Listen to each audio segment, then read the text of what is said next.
Ezekiel chapter 34 verse 1-2. మరియు యెహోవా వాక్కు నాకు ప్రత్యక్షమై ఇలాగు సెలవిచ్చెను, నరపుత్రుడా, ఇశ్రాయేలీల కాపరులను గూర్చి ఈ మాట ప్రవచింపుము.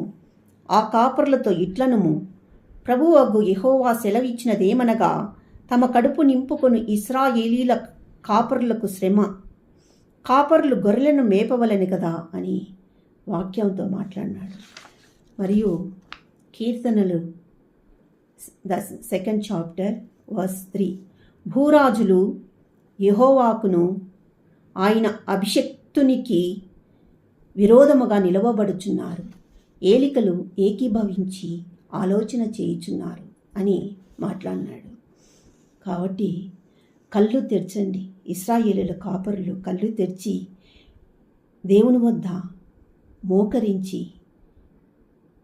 ప్రార్థించండి. తప్పును ఒప్పుకొని దేవుని వద్ద మోకరించి ప్రార్థించడంతో దేవుడు యెహోవా దయగలవాడు, క్షమించగల మంచి హృదయము గలవాడు.